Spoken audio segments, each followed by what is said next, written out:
She stood at the edge of the property line where the grass gave way to stone and the stone gave way to nothing.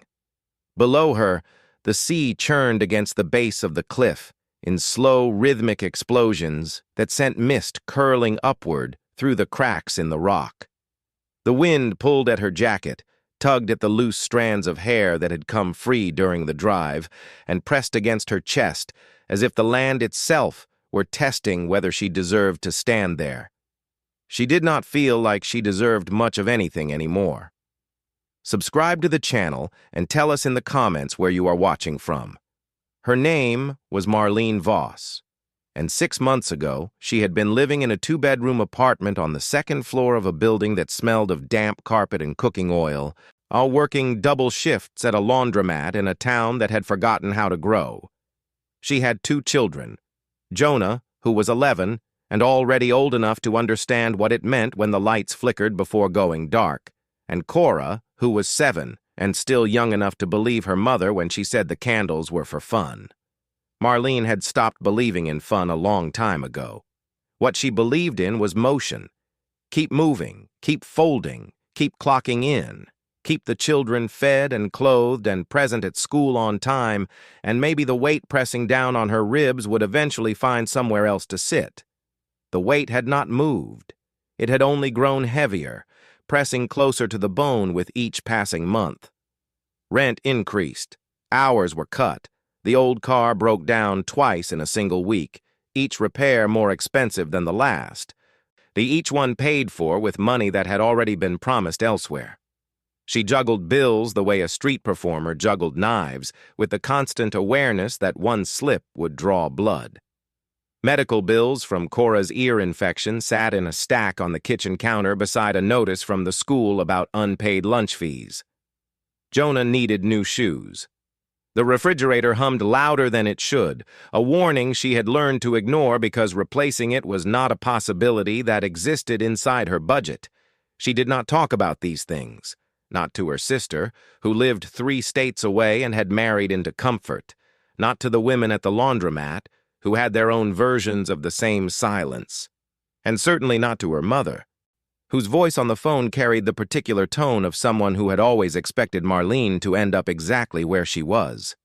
There was no cruelty in her mother's tone, only the quiet resignation of a woman who believed struggle was hereditary and that some people were born on the losing side of luck. Marlene did not believe in luck. She believed in endurance. She believed in waking up before the sun and going to bed after the children and filling every hour between with something useful. She believed that if she held on long enough, the current would shift. It always had before, even if the shift was small, even if it only meant surviving 1 more month. But lately, even endurance had begun to feel like a lie she told herself to keep from sitting down on the kitchen floor and not getting up again. The letter arrived on a Tuesday. She almost missed it, buried as it was between a credit card offer and a flyer for a church rummage sale.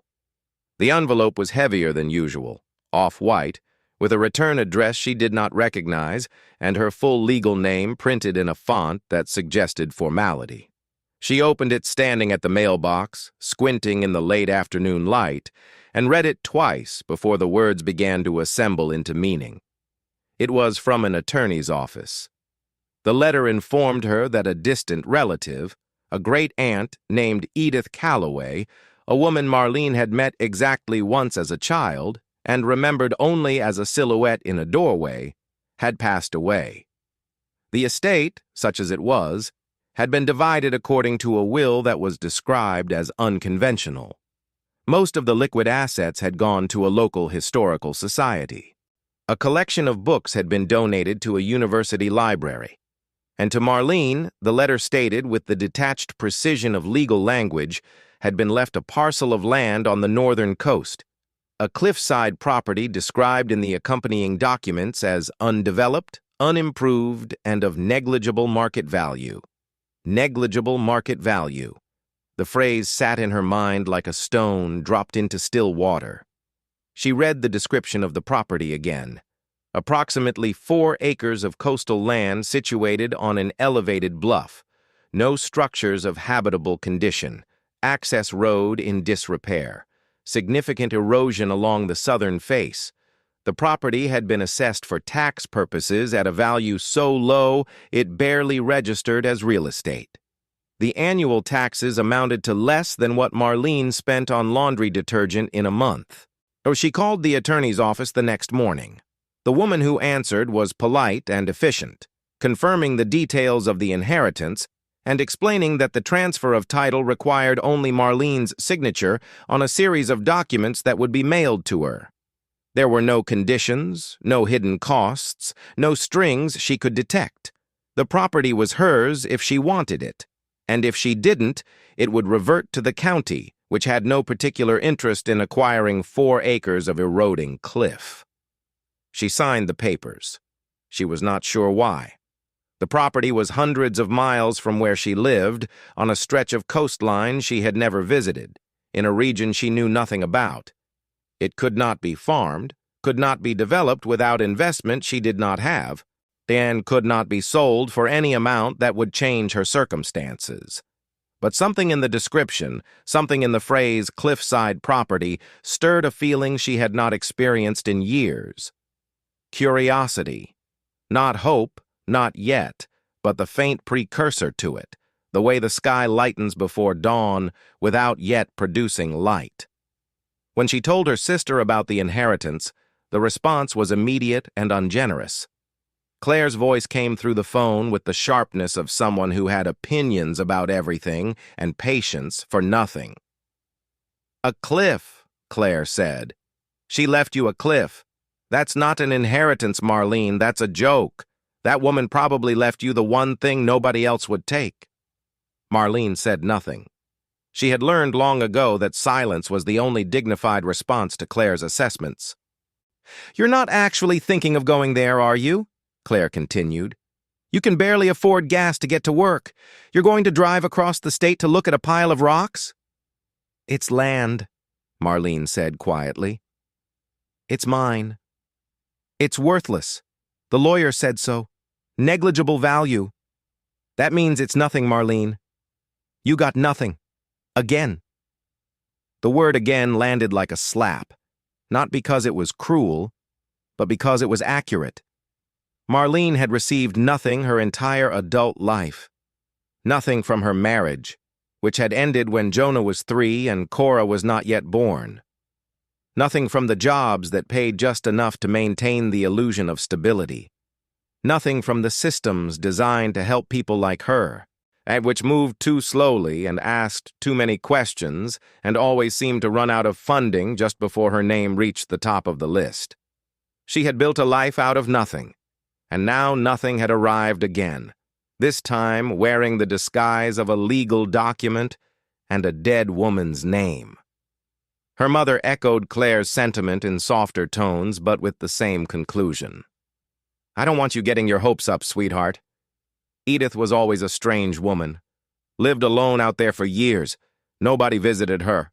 Nobody wanted that land when she was alive, and nobody will want it now. You should focus on what's in front of you."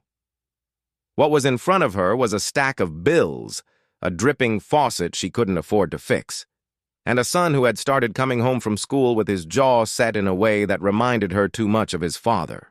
What was in front of her was the same thing that had been in front of her for years: survival dressed as routine, and routine dressed as life. She decided to go anyway. The drive took most of a day. She left before dawn on a Saturday, the children buckled into the back seat with books and snacks and the kind of quiet excitement that came from doing something different, even if they didn't understand what that something was. The landscape changed gradually as they moved north, the flat suburban sprawl giving way to farmland, then forest, then a long stretch of coastal road where the ocean appeared and disappeared between stands of dark pine. The air changed, too. It grew cooler, sharper, carrying the scent of salt and wet stone. Jonah pressed his face against the window and watched the water without speaking. Cora fell asleep with her head resting on a stuffed bear whose stuffing had thinned to almost nothing. The access road was worse than the documents had suggested. It was barely a road at all, more like a suggestion carved into the hillside by decades of rain and occasional use. The car bounced and scraped over ruts and loose gravel, branches scraping against the doors like fingers trying to hold them back. Marlene gripped the steering wheel and drove slowly, her jaw tight, her eyes scanning for anything that might puncture a tire or crack an axle. She could not afford either. When the road ended, she stopped the car and sat for a moment, staring through the windshield at what lay ahead. The land opened before her in a sweep of rough grass and wild growth, bordered on three sides by a low stone wall that had partially collapsed under the weight of time. Beyond the wall, the ground rose slightly before dropping away into nothing. The cliff. She could hear the ocean before she saw it, a low, constant roar that seemed to come from everywhere at once, as if the land itself were breathing. She got out of the car and stood in the wind, letting it push against her while she took in the scope of what she had been given. The property was beautiful in the way that abandoned things sometimes are, with a dignity that neglect could not fully erase. Wildflowers grew in clusters among the rocks. The grass moved in long, fluid waves under the wind. A single gnarled tree stood near the cliff's edge, bent permanently by years of coastal storms, and its branches reaching inland as if pointing the way back to civilization. To the east, the remains of a small structure sat low against the ground, its roof partially collapsed, its walls darkened by weather and age. It might have been a cottage once, or a storage building, or something else entirely. It was too damaged to tell without closer inspection. Jonah climbed out of the car and looked around with the careful, assessing gaze of a child who had learned to evaluate situations before reacting. "This is ours?" he asked. "This is ours," Marlene said. He nodded slowly, as if deciding whether to accept the information. Then he walked toward the stone wall and sat on it, looking out at the ocean with an expression she could not read. Cora woke up, stumbled out of the car, rubbing her eyes, and immediately began picking wildflowers, unbothered by the wind or the strangeness of the place. Marlene walked the perimeter of the property slowly, noting everything. The stone wall was more intact on the northern side, where it bordered a thicket of scrub and low trees. The ground was uneven, pocked with stones and shallow depressions that held water from recent rain. The soil, where it was visible beneath the grass, was thin and dark, clinging to rock that lay just beneath the surface. She found the remains of a fence post near the eastern boundary, its wood soft and splintered, leaning at an angle that suggested it had given up long ago. The cliff itself was the property's defining feature and its greatest liability. The edge was not a clean line, but a ragged, irregular boundary where the land simply ended and the air began. In some places, the drop was sheer, and a vertical wall of exposed rock that fell hundreds of feet to the churning water below. In others, the cliff face had eroded into shelves and ledges, creating a stepped descent that looked almost climbable but was clearly dangerous. The rock was layered, dark and light bands alternating in patterns that suggested geological ages compressed into visible form. She stood at the edge and looked down. The sea moved far below, white foam spreading across dark water, the sound of impact rising on the wind. It was terrifying and magnificent in equal measure. She understood, standing there, why no one wanted this land. It was beautiful, but it offered nothing practical. You could not build on a cliff that was slowly falling into the ocean. You could not farm soil that was more stone than earth. You could not sell a view to people who needed roofs and walls and plumbing. The property was exactly what everyone had said it was, a gesture, a token, the last scrap of a dead woman's estate given to the one person who could not afford to refuse it. She should have felt defeated. Instead, she felt something shift inside her, a quiet rearrangement of weight, as if the burden she had been carrying had not grown lighter, but had found a new way to rest on her shoulders. She was standing on land that belonged to her. For the first time in her adult life, she owned something that could not be taken by a landlord or a creditor or a change in circumstance. It was not much. It was barely anything. But it was hers, and standing on it, she felt a solidity beneath her feet that had nothing to do with the rock. Word traveled the way it always does, in families built on comparison and quiet judgment. Claire told their mother, who told a cousin, who told an uncle, and within 2 weeks Marlene had received more phone calls and messages than she had in the previous year. None of them were congratulatory. "You're going to spend money you don't have driving back and forth to a cliff," Claire said during one of their conversations. "What are you going to do with it, Marlene? Open a hotel? Start a farm? Build a house with what? You don't even own a hammer." Her Uncle Ray, who had made modest money in real estate before retiring, offered his assessment with the blunt authority of a man who believed experience entitled him to opinions about everything. "I looked it up," he said. "That parcel's been on the books for decades. And nobody's touched it because there's nothing to touch. Erosion's eating it alive. In 20 years, half of it will be in the ocean. You'd be smart to let the county take it and save yourself the tax bill." Even her co-worker at the laundromat, a woman named Deb, who usually confined her commentary to soap opera plot lines and weather complaints, weighed in. "My cousin inherited a piece of land once," Deb said, folding towels with mechanical precision. "Cost him more in taxes and upkeep than it was ever worth. Some gifts are just problems with a bow on them." At one point, Marlene's ex-husband, Greg, heard the news through channels she could not trace and sent a text message so brief it barely qualified as communication. "Heard you got a cliff. Fitting." She read it once, deleted it, and did not respond. Now, Greg had always possessed the talent of saying the thing that would hurt the most with the fewest possible words. His absence from the children's lives was a wound she had stopped trying to bandage, but his ability to reach through the silence and deliver a cut still startled her when it happened. The cruelest comment came from a place she did not expect. Jonah came home from school one afternoon and sat at the kitchen table without speaking, his backpack still on, his shoes still tied. When Marlene asked what was wrong, he looked at her with eyes that were too old for his face and said, "Tyler's dad said we inherited a place where they dump garbage. He said only poor people get stuck with land nobody wants." The words came out flat, rehearsed, as though he had spent the walk home deciding whether to repeat them. Marlene felt something crack inside her chest, a thin fracture line running through the place where she kept her composure.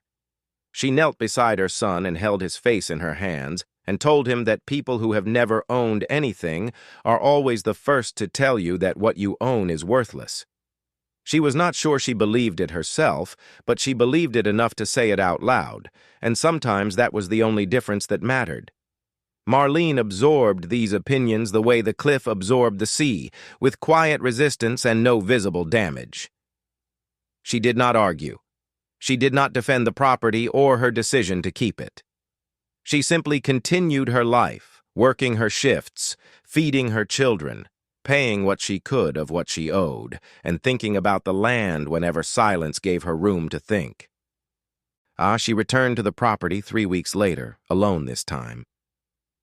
The children stayed with a neighbor for the day, a kindness Marlene repaid with a week of folded laundry. She drove the long road north again, this time with a purpose she had not fully articulated even to herself. She wanted to understand the land, not its value, not its potential, but its nature. What was it really beneath the grass and stone and wind? The day was overcast, the sky a low ceiling of gray that pressed the light flat against the ground. The ocean was calmer than her first visit, its surface rolling in long, slow swells that broke gently against the cliff base. She walked the property again, this time more slowly, more carefully, paying attention to details she had overlooked before. She noticed that the ground near the collapsed structure was different from the rest of the property. The soil was darker here, richer, as if something beneath the surface provided nutrients the surrounding rock could not. Moss grew thick on the stones, and a small pool of rainwater had collected in a depression that looked too regular to be natural. She knelt and touched the water. It was cold, but not icy. She cupped some in her hand and watched it drip through her fingers, clear and clean. The structure itself, she now realized, was older than she had first assumed. The walls were not modern construction, but rough-cut stone, fitted together without mortar in a style that suggested age and skill. The roof had collapsed inward, creating a jumble of rotted timber and broken slate, but the walls themselves remained largely intact, their surfaces smooth from decades of wind and rain. She found a doorway on the western side, partially blocked by fallen debris, and cleared enough of it to step through. Inside, the space was small, perhaps 12 feet square, with a floor of packed earth and stone. The walls rose to what had been the roofline, now open to the sky. In the far corner, partially buried beneath collapsed roofing material, she found the top of what appeared to be a stone staircase. The steps led downward, disappearing into darkness below ground level. She stood very still, staring at the dark opening. The wind moved through the roofless structure with a low whistle, carrying with it the scent of wet stone and something else. A mineral smell, cool and deep, like the air that rises from a well. She had brought a flashlight, a cheap one from a dollar store. The battery's half dead. She clicked it on and aimed the beam downward. The stairs continued beyond the reach of the light, their edges worn smooth by use or time or both. She did not go down. Not that day. The flashlight was too weak, the hour too late, and the solitude too complete. She was alone on a cliff at the edge of the world, and whatever lay beneath those stairs had waited this long. It could wait a little longer. But driving home that evening, the image of the staircase stayed with her. It sat behind her thoughts like a door left ajar, letting in a draft of something she could not name. Not hope, not fear. Something between the two. Something that carried the weight of possibility, without yet revealing its shape. She began planning her next visit with a focus that surprised her.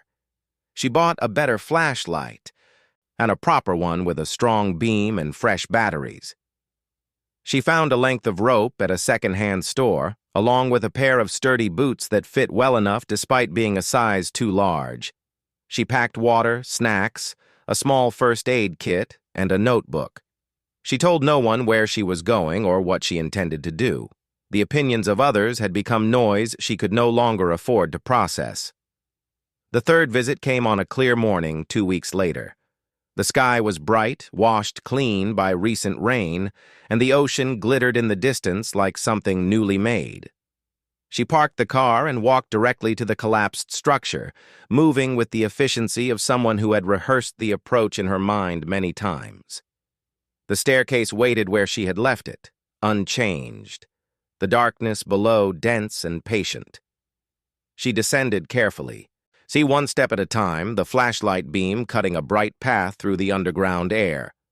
The stairs were steeper than they had appeared from above, each step narrow and slightly uneven, carved from the same dark stone as the walls of the structure. The air cooled rapidly as she went down, the temperature dropping with each foot of descent until her breath came out in thin, visible puffs. The mineral smell grew stronger, sharper, accompanied now by the faint sound of water moving somewhere ahead. The walls on either side were close enough to touch, and she trailed her fingers along them as she descended, feeling the texture change from rough to smooth as she went deeper. The stone here had been shaped by water over millennia, polished by currents that no longer ran this path, but had left their signature in every curve and hollow. And 20 steps became 30. 30 became 40. The world above, with its wind and light and open sky, receded until it felt like a memory rather than a place she had just been. The silence deepened with each step, absorbing her footfalls and returning nothing. She counted the stairs to keep herself oriented, a habit born from years of managing small details as a way of managing larger fears. The staircase turned once, following the contour of the rock, and then opened into a space that made Marlene stop and hold her breath. She was standing at the entrance of a cave. Not a small pocket of hollow rock, not a shallow alcove carved by water over centuries, but a true cave, its ceiling rising high enough above her that the flashlight beam could not reach it. The floor was smooth, worn by water that no longer flowed across it, and the walls curved inward like the interior of a cathedral. Stalactites hung from the darkness above, their surfaces glistening with moisture. The sound of water, distant and musical, echoed through the space, as if the cave itself were breathing. She moved forward slowly, the flashlight sweeping in wide arcs. The cave extended beyond what she could see, branching into passages that disappeared into shadow. The air was cool and damp, but not unpleasant, carrying with it a freshness that contradicted the depth. She noticed that the floor was not entirely natural. In places, the stone had been leveled, flattened by tools or hands that had worked with deliberate purpose. Along one wall, she found marks in the rock, shallow grooves arranged in patterns that were too regular to be geological. She ran her fingers along the grooves, unfeeling their depth and spacing. They were old, older than the structure above, older perhaps than anything she had the knowledge to date, but they were intentional, made by someone who had stood in this exact spot and pressed a tool against the stone with purpose. The realization settled into her slowly, heavy and significant. This cave had been known. It had been used. And at some point in the past, someone had built a staircase to reach it and a structure to conceal the entrance. The flashlight caught something ahead, a change in the texture of the wall where the main chamber narrowed into a passage. She approached and found that the passage was partially blocked by stones that had been deliberately stacked, not fallen from the ceiling, but placed by hands that wanted to restrict access. The barrier was not complete. A time or shifting rock had created a gap near the top, large enough for a person to squeeze through with effort. Marlene stood before the barrier for a long time, the flashlight beam resting on the dark gap above the stones. The air that moved through it was different, warmer, carrying a scent that was not mineral but organic, something preserved, something old but not decayed. She felt the pull of the opening the way a person feels the pull of a question that has been asked but not yet answered. The cave had given her a threshold, and everything in her life, every bill unpaid, every doubt absorbed, every morning she had risen before dawn to maintain a life that offered no reward, had brought her to this exact point. She set down her pack, tightened the laces on her borrowed boots, and began to climb. The stones shifted slightly under her weight, each one settled but not cemented, the balance between them maintained by pressure and gravity alone. She moved carefully, finding handholds where the rock offered them, pressing her body flat to fit through the gap at the top. The flashlight, gripped in her teeth, cast a wild, swinging beam as she maneuvered through the opening. For a moment, she was completely wedged, her shoulders pressed tight between cold stone, her breath shallow and fast. Then the rock released her, and she tumbled forward into the passage beyond, landing on her hands and knees on smooth stone. She stood and raised the flashlight. The passage was narrow but tall, its walls close enough to touch on both sides, its ceiling lost in shadow above. The floor was dry and even, and sloping gently downward as it led deeper into the cliff. She followed it for what felt like minutes but might have been longer, the silence around her so complete that she could hear her own heartbeat, the rustle of her jacket, the soft scrape of her boots against the stone.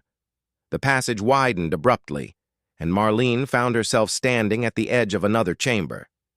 This one was smaller than the first, but more contained, its ceiling lower, its walls closer, creating an enclosed space that felt almost intimate. The flashlight beam traveled across the room and landed on something that stopped her completely. Against the far wall, arranged with a care that was unmistakable, were objects. Not rocks, not natural formations, but man-made things, placed deliberately in rows and stacks that spoke of intention and preservation. She moved closer, the light trembling in her hand, and began to understand what she was seeing. Wooden crates, dark with age but intact, their lids sealed with iron clasps that had rusted but held. Canvas bundles, wrapped tightly and bound with cord, resting on a stone shelf carved into the wall. Smaller containers, metal boxes of various sizes, stacked in a corner with the orderliness of someone who valued organization, even in hiding. And beyond these, deeper in the chamber, leaning against the wall in a row, were paintings. She could see the edges of their frames, the faint glimmer of gilt catching the flashlight beam, the shapes of canvas beneath protective cloth that had yellowed but not disintegrated. Marlene's hand found the wall for support. Her legs felt suddenly uncertain, as if the ground beneath her had shifted. She was breathing fast, each exhale visible in the cool air, each inhale carrying the scent of old wood and metal and preserved cloth. She did not yet know what these things were worth. She did not yet understand the scope of what she had found. But something deep inside her, something older than logic, older than hope, recognized this moment for what it was. Everything she had been told about this land, every dismissal, every shrug, every assessment of negligible value, had been wrong. Not slightly wrong, not partially wrong. Completely, fundamentally, profoundly wrong. The worthless cliff that no one wanted, the inheritance that everyone had laughed at, the land that was supposed to be nothing more than a tax burden and a punchline, had been keeping a secret. And the secret was enormous.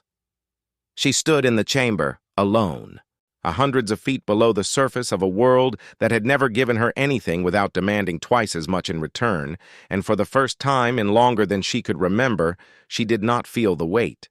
It was not gone. It had simply been replaced by something else. A fullness, a sense that the ground beneath her feet, the actual physical ground, was finally, truly, unquestionably solid. She did not touch anything. Not yet. Instead, she sat down on the cold stone floor, set the flashlight beside her so its beam pointed at the ceiling, and let the silence fill the space around her. The cave breathed its slow mineral breath. The objects waited, patient as they had waited for years, decades, perhaps longer. And Marlene Voss, who had been given nothing her entire life, sat among the evidence that everything was about to change, and then allowed herself, just for a moment, to believe it. Her hands were trembling. She pressed them flat against the stone floor, feeling the cold seep into her palms, grounding herself in the physical reality of where she was and what surrounded her. The trembling was not from cold or fear. It was something else entirely, the body's response to a shift so sudden and so fundamental that the nervous system could not process it without shaking. She thought of her children sleeping in the neighbor's house, unaware that their mother was sitting in a hidden chamber beneath a cliff that the entire world had told her was worthless. She thought of Jonah's face when he had repeated the words of his classmate's father, the quiet shame in his voice, the way he had looked at her as though asking whether the words were true. She thought of Cora picking wildflowers in the wind, unburdened by the knowledge of what they lacked, and she felt a wave of emotion so powerful it nearly bent her forward. She sat there for a long time, long enough for the flashlight beam to seem dimmer, though it had not changed. Long enough for the silence to become familiar rather than oppressive. Long enough to understand that whatever she did next would require a kind of strength she had not yet been asked to demonstrate. Not the strength of endurance, which she knew well, but the strength of transformation, which was something altogether different. The climb back to the surface felt different from the descent. Her body moved with the same caution, each step measured and deliberate, but the weight she carried was no longer the weight of uncertainty. It was the weight of knowledge. And knowledge, she was learning, had a gravity all its own. When she emerged through the roofless structure and stood again in the open air, the wind hit her face with a force that felt almost personal, as if the cliff were greeting her return. The ocean spread out before her, vast and indifferent, and the sky above had deepened to a late afternoon gold that painted everything in warm, forgiving light. She drove home in silence, her mind working through the implications of what she had found with the same methodical care she applied to everything. She did not call Claire. She did not call her mother. She did not tell anyone. The instinct to protect what she had discovered was immediate and fierce, not born of greed but of something closer to self-preservation. She had spent years watching small advantages dissolve under the scrutiny and interference of others. This time, whatever this was, she would understand it fully before she allowed anyone else to shape her understanding of it. That night, after the children were asleep, she sat at the kitchen table with her notebook and wrote down everything she had seen.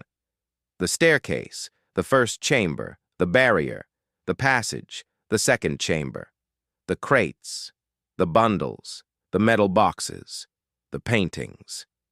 She sketched rough maps from memory, marking distances and turns, noting the temperature changes and the sound of water. She wrote until her hand ached, then read back through her notes with the critical eye of someone who had learned not to trust her own hope too readily. The questions were obvious and numerous. Who had put these things there? When? Or why? What were they, specifically, and what were they worth? How had they remained undiscovered for so long? Were they legal to possess? Were there claims against them? The questions branched and multiplied, each one leading to others, creating a network of uncertainty that could easily become paralyzing. She chose to focus on what she could control. She would return to the cave. She would document everything more thoroughly. She would bring better equipment, more light, a camera. She would handle the objects carefully, noting their condition and any identifying marks, and she would research libraries, public records, historical archives, anything that might illuminate the history of the property and the person who had owned it before Edith Calloway. The answers were there somewhere, buried in the same patient silence that had kept the cave hidden for so long. But first, she needed to sleep. She turned off the kitchen light, checked on the children, and lay down in bed with the notebook resting on the nightstand beside her. The ceiling above was cracked, a thin line running from the light fixture to the corner of the room, and she stared at it as she had stared at it 1,000 times before. But tonight the crack looked different. Tonight, it looked like a path, a narrow passage leading somewhere she could not yet see but was no longer afraid to follow. She closed her eyes. Sleep came slowly, but when it arrived, it carried no dreams, only darkness, deep and still, like the air inside a cave that had been waiting a very long time to be found. She returned 4 days later, and the interval between visits had been occupied by preparation so thorough it bordered on obsession. She purchased a headlamp from a hardware store, 2 additional flashlights, a pack of batteries, a digital camera she found at a pawn shop for $30, a measuring tape, latex gloves, and a roll of plastic sheeting. She packed everything into a duffel bag that had belonged to Greg and had been left behind in the closet like so many other things he had decided were no longer worth carrying. The irony of using his abandoned bag to carry tools for her discovery was not lost on her, but she did not dwell on it. She had stopped dwelling on Greg a long time ago.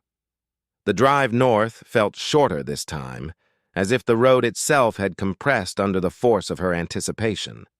The sky was clear, the air sharp with the scent of pine and salt, and the ocean, when it appeared through the trees, was a deep, restless blue that caught the light in ways that made it look alive. She parked in the same place, walked the same path to the collapsed structure, and descended the same staircase into the cool mineral darkness below.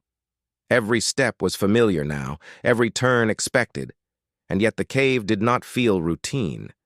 It felt, if anything, more present than before, more aware of her return. The first chamber opened around her like a held breath. She swept the headlamp across the space, watching the light play over the stalactites and the smooth, water-carved floor. The sound of distant water was still there, a quiet pulse beneath the silence. She moved through the chamber to the stone barrier, climbed through the gap with more confidence than before, and followed the narrow passage to the second chamber where the objects waited. They were exactly as she had left them, untouched, undisturbed, patient. She set down her bag, pulled on the latex gloves, and began with the nearest crate. It was constructed of dark wood, its surface smooth with age, the grain tight and dense in a way that suggested quality. The iron clasps resisted her fingers at first, the rust binding them in place, but careful pressure released them one at a time. She lifted the lid slowly, the wood groaning softly in protest, and directed the headlamp into the interior. Inside, packed with extraordinary care in layers of oilcloth and straw, were coins. Not modern coins, not pocket change or collector's novelties, but heavy, thick coins made of metal that caught the light with a warmth she recognized instantly. Gold. The coins were gold. They lay in neat stacks, separated by cloth dividers, each stack containing what appeared to be identical pieces, their surfaces bearing images and inscriptions she could not immediately read. She lifted one carefully, feeling its weight in her gloved hand. It was heavier than she expected, dense and solid, with a satisfying heft that spoke of substance. The face of the coin showed a profile she did not recognize, surrounded by text in a language that might have been Latin or something older. The reverse bore a crest of some kind, intricate and detailed, the metalwork precise despite the coin's obvious age. She held the coin under the headlamp and turned it slowly, watching the light travel across its surface. The gold had not tarnished. It had not corroded or dulled or lost the quality that made it gold. While everything above this cave had struggled and declined, while crops had failed to grow and faucets had dripped and cars had broken down and lives had contracted under the weight of scarcity, this metal had lain here in the darkness, unchanged and unchangeable. There was something almost cruel about its permanence, something that mocked the fragility of everything she had built with her own hands, and yet she could not look away from it. The warmth of the gold in her palm felt like a conversation between the life she had lived and the life she had not yet imagined. She set the coin back in its place and counted the stacks. 12 across, 4 deep, each stack approximately 20 coins high. She did the math slowly, her lips moving as the numbers assembled themselves. Nearly 1,000 coins in this crate alone, and there were more crates. She counted 7 from where she stood, each one roughly the same size, each one sealed with the same iron clasps. She opened the second crate. More coins, these slightly different in design, but made of the same unmistakable metal. The third crate held something else entirely. Silver bars, each one the length of her forearm, wrapped individually in cloth that had darkened with tarnish, but protected the metal beneath. She lifted one bar and nearly dropped it, surprised by its weight. The surface was stamped with markings she photographed but could not interpret, numbers and symbols that would require research to understand. The fourth and fifth crates contained more gold coins, different denominations or different origins, their designs varying in ways that suggested they had been collected from multiple sources over time. The sixth crate was smaller than the others and held jewelry.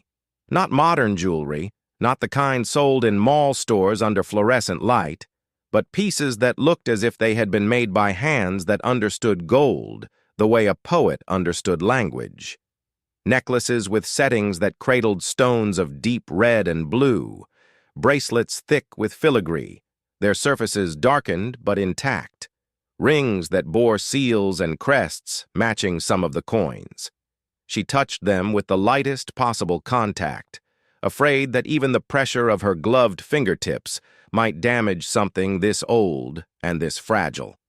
The seventh crate was the largest, and when she opened it, she found it lined with lead sheeting, an additional layer of protection against moisture and decay. Inside, wrapped in what appeared to be treated leather, were documents. She did not remove them entirely, sensing that exposure to even the cave's stable air might accelerate deterioration. Instead, she carefully folded back one corner of the leather wrapping and examined the top page. It was parchment, thick and cream-colored, covered in handwriting so ornate it resembled drawing more than script. A wax seal clung to the bottom edge, cracked but recognizable, bearing the same crest she had seen on the coins and the jewelry. She replaced the covering and sat back on her heels, breathing hard. The camera rested in her lap, its memory card now holding dozens of photographs that documented each crate, each layer, each object. She had taken wide shots and close-ups. I captured the markings on the coins and the stamps on the silver bars and the settings of the jewelry. She had measured the dimensions of the crates and estimated weights and photographed the room from every angle the headlamp could illuminate. She had done everything she could think of to create a record that would survive even if she never returned to this chamber again. But the crates were only part of the discovery. The paintings leaned against the far wall, their frames draped in cloth that had once been white but had aged to the color of weak tea. She approached them carefully, lifting the edge of the nearest cloth and peeling it back with the reverence of someone uncovering something sacred. The painting beneath was a portrait. A woman, seated in a high-backed chair, her hands resting in her lap. Her gaze directed slightly to the left of the viewer, as if watching something the artist had not included in the frame. The colors were muted by age, but still vibrant where the varnish had held, deep reds and golds and a background of shadow that gave the figure a presence that transcended the canvas. The brushwork was confident, each stroke purposeful, the play of light across the woman's face suggesting a mastery that Marlene did not need expertise to recognize. This was not a hobbyist's work. This was art of a caliber she had only seen in books and in the glimpses she caught through museum doors on afternoons when she walked past them on her way to a second shift. She stood before the portrait for a long time, studying the woman's expression. There was something in the painted eyes that felt deliberate, a calmness that suggested the subject had been accustomed to being looked at and had decided, long before the artist touched the canvas, exactly how much of herself she would reveal. Marlene recognized that expression. She had worn it herself, standing at the counter of the laundromat while customers complained, sitting across from social workers who asked questions that peeled back layers she preferred to keep in place. The expression said, "I am here, and I will endure your gaze, but you will see only what I choose to show you." The recognition of that shared resolve, across centuries and circumstance, moved Marlene in a way she had not expected. She uncovered 3 more paintings, each one different in subject but similar in quality, a landscape showing a harbor at sunset, the water rendered in layered strokes of amber and violet, a religious scene, figures arranged around a table, their expressions captured with an intimacy that made the composition feel less like a painting and more like a window, and a smaller piece, barely 2 feet across, depicting a single hand holding a feather, the detail so precise she could see the individual barbs of the plume and the texture of the skin. She covered them again, carefully replacing the protective cloth. Her hands were steady now, the initial trembling replaced by a focused calm that surprised her. She was not an appraiser. She was not a historian or a treasure hunter or an expert in anything that related to what she had found. But she had spent her life evaluating situations with the tools available to her, and every evaluation she could perform told her the same thing. What lay in this chamber was not merely valuable. It was extraordinary. The question that followed was not what to do with it, but who to trust with the knowledge of its existence. She had learned, through years of navigating systems that rarely operated in her favor, that information was currency, and currency spent too freely lost its value. She needed guidance, professional guidance, from someone whose expertise she could verify and whose motives she could assess. She needed this done quietly, carefully, and on her own terms. She repacked her equipment, checked her photographs one final time, and climbed back through the passage to the surface. The sun was still high when she emerged, the afternoon wind cool against her flushed face. She stood beside the collapsed structure for a moment, looking out at the ocean, feeling the weight of what she carried not in her bag, but in her mind. And the cliff stretched out before her, its edge sharp against the sky, its surface alive with grass and wind. Below it, hidden in darkness and silence, lay something that could change not only her life but the lives of her children and perhaps their children after them. She drove home slowly, obeying every speed limit, signaling every turn. She could not afford an accident now. Not with the camera in her bag, not with what the camera contained. The research began that same evening. After the children were in bed, Marlene sat at the kitchen table with her laptop, the pawnshop camera connected by a cable, and began transferring the photographs. The images appeared on the screen one by one, each one sharper and more detailed than she remembered. The gold coins glowed under the camera's flash, their surfaces catching the light in ways that revealed details invisible to the naked eye in the dim cave. She zoomed in on the inscriptions, copying them into a search engine with careful, letter-by-letter attention. The results came slowly, but each one carried weight. The coins bore the markings of several European nations, their dates spanning a range that placed them firmly in the 18th and early 19th centuries. She found references to similar pieces in auction records and museum catalogs, the numbers beside them staggering. Individual coins of the type she had photographed had sold at auction for amounts that ranged from several $1,000s to tens of thousands, depending on rarity and condition. And she had crates full of them. The silver bars yielded similar results. The stamps corresponded to historical assay marks, indicators of purity and origin used by mints and trading houses centuries ago.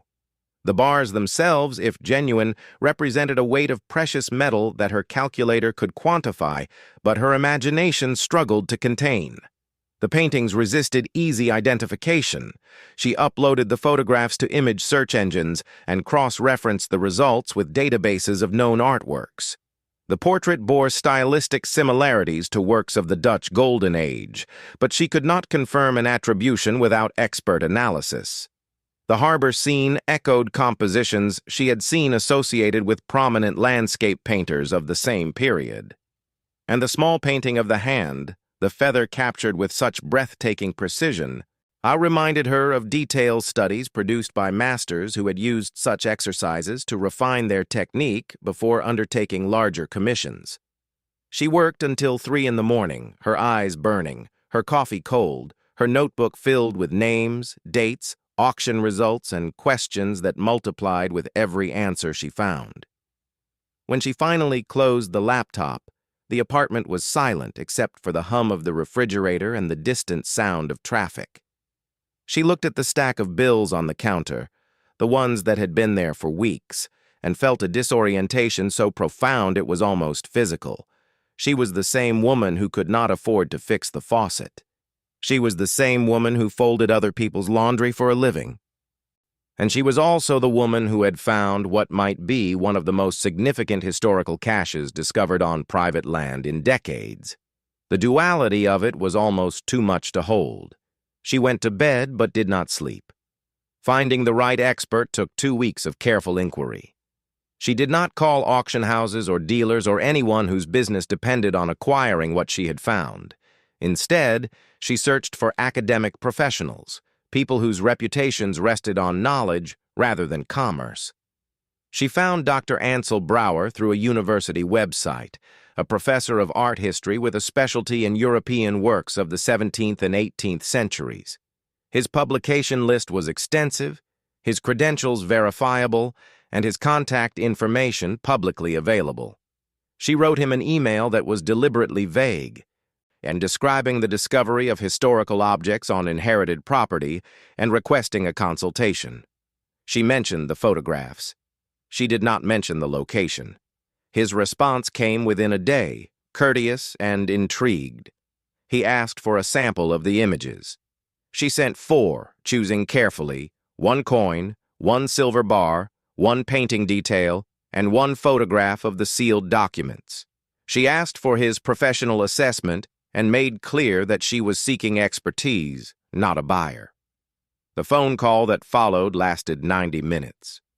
Dr. Brower's voice carried the measured excitement of a man accustomed to evaluating claims of discovery, but unable to fully conceal his interest when the evidence warranted it.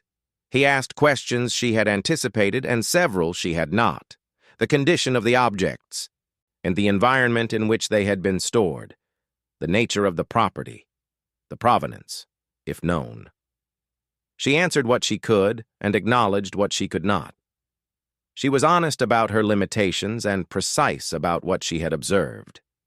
She could hear him taking notes, the faint scratch of pen against paper a counterpoint to his carefully chosen words. His preliminary assessment was cautious but significant. The coins, based on the photographs, appeared consistent with genuine 18th century European currency, their condition suggesting careful preservation rather than circulation. The silver bars bore markings he recognized from historical trade routes, their stamps aligning with documented assay practices of the period.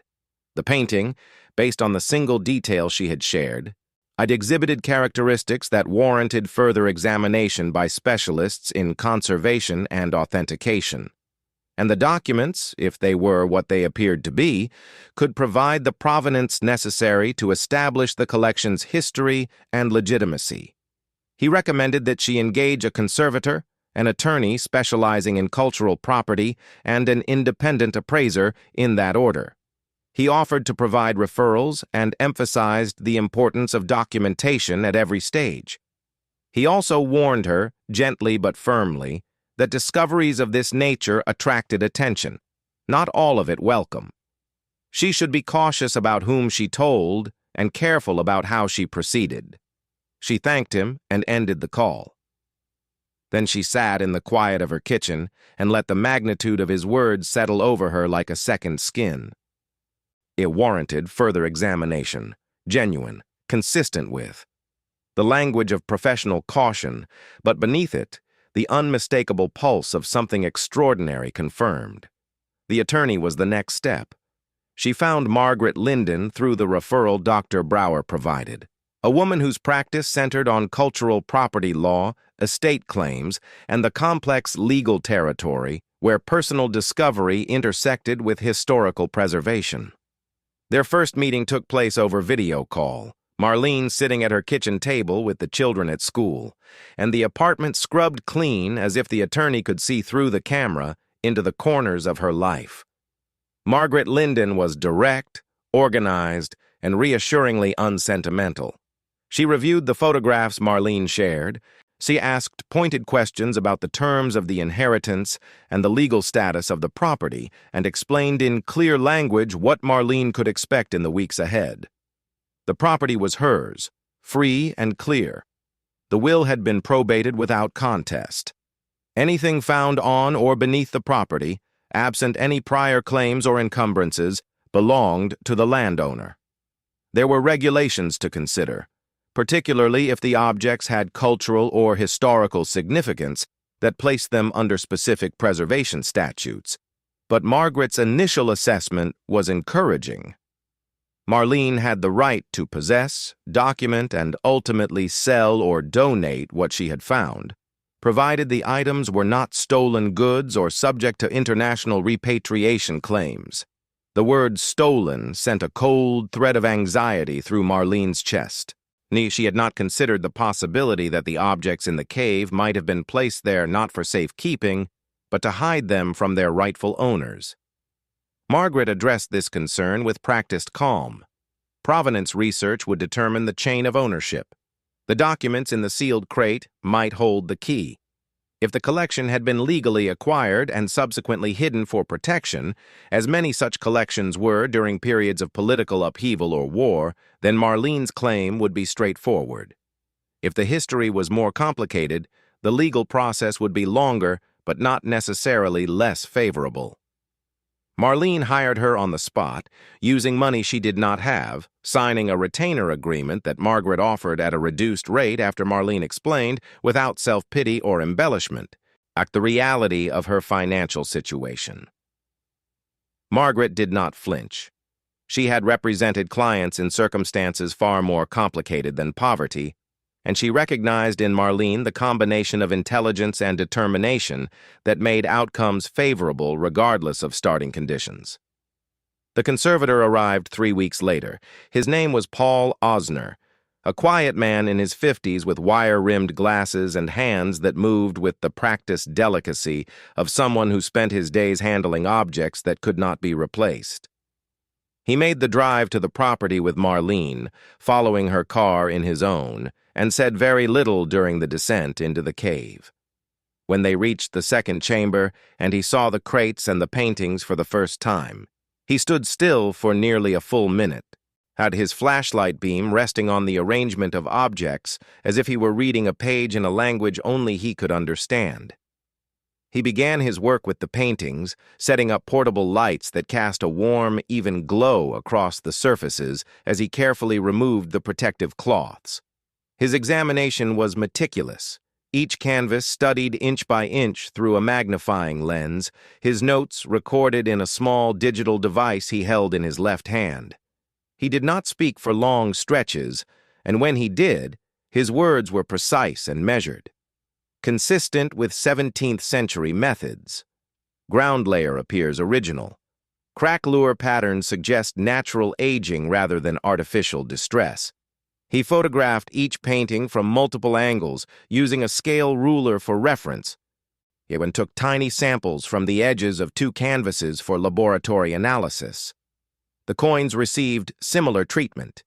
He selected 12 at random, examined them under magnification, and noted their weight, diameter, and condition. He identified several by type and period, confirming what Marlene's own research had suggested.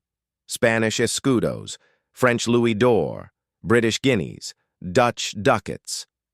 Each one a fragment of a financial world that had once operated on the weight of gold carried across oceans and continents. Their condition was remarkable, he said, the cave's stable temperature and low humidity having provided preservation conditions that many climate-controlled vaults could not match. The silver bars were weighed and measured, their assay marks photographed and cross-referenced with a database Paul carried on his laptop. The jewelry was examined piece by piece, each item laid out on a cloth-covered surface and studied with the care of a surgeon assessing a patient. He identified several of the stones as rubies and sapphires, their settings consistent with European craftsmanship of the same period as the coins. The documents were the last items he examined and the ones he handled with the greatest caution.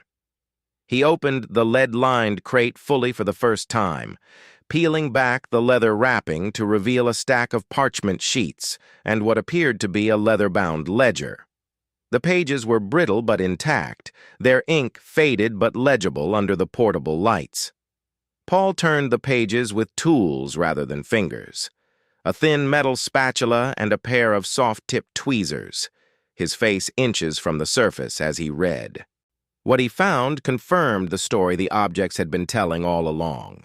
The ledger was an inventory, written in a hand that matched the script on the parchment documents, listing each item in the collection with dates, descriptions, and in some cases, the circumstances of their acquisition. The entries spanned nearly 40 years, beginning in the late 1700s and continuing into the early 1800s.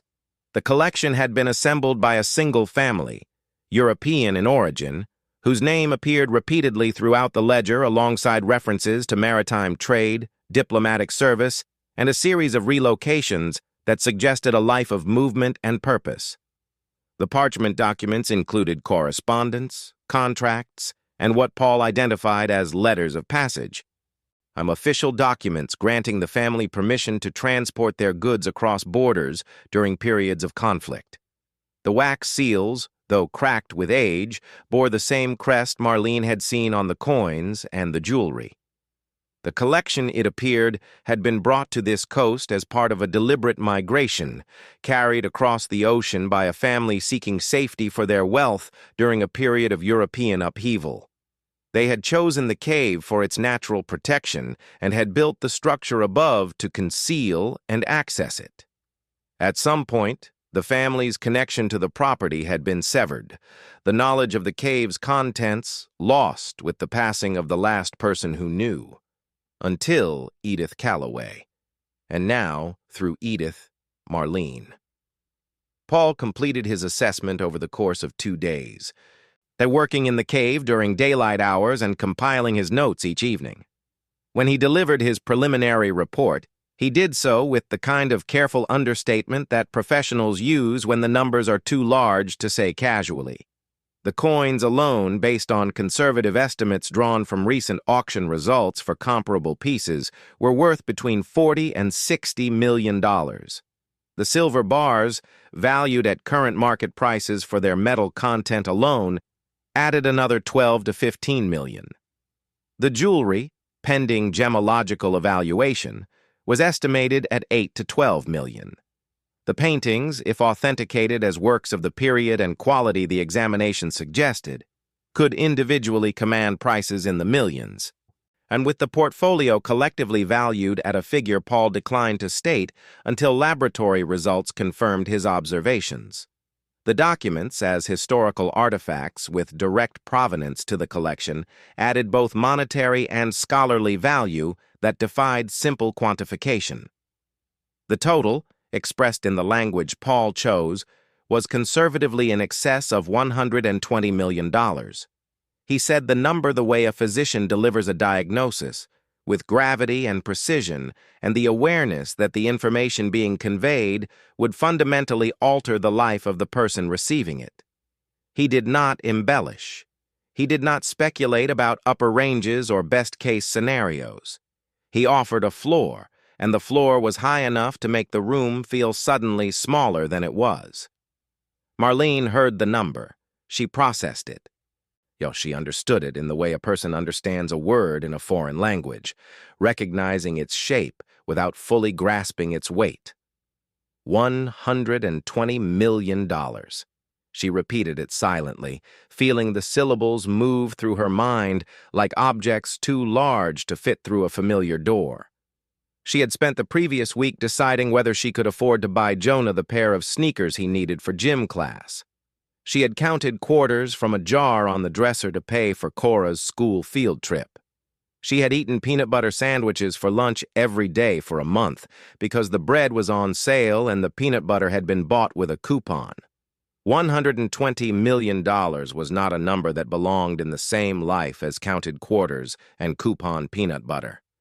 And yet, here it was, sitting in her kitchen, delivered by a man in wire-rimmed glasses who had spent 2 days crawling through a cave beneath a cliff that everyone had told her was worthless. She asked Paul to repeat the number. He did, adding the caveat that final valuations would depend on authentication, market conditions, and the results of provenance research. She nodded, thanked him, and walked him to his car. She watched him drive away. Then she walked back inside, sat down at the kitchen table, and placed her hands flat on the surface the way she had placed them flat on the cave floor weeks earlier. The trembling returned. She let it come. She let it run through her fingers and her arms and her shoulders, and down through her ribs until it reached the place inside her chest where the weight had lived for so long, and there, slowly, carefully, like a hand opening after a lifetime of clenching, something released. She did not cry. She was not a woman who cried easily, and the tears that pressed behind her eyes were not tears of relief, but of recognition. She recognized this moment the way a traveler recognizes home after years of absence, not by its appearance, which had changed, but by the way it felt to stand inside it. She had been waiting for this without knowing she was waiting. She had been walking toward this without knowing where the path led. And now that she had arrived, the view from here was so different from everything she had known that she needed time. Real time, measured in breaths and heartbeats, to adjust to the altitude. The news could not be contained indefinitely.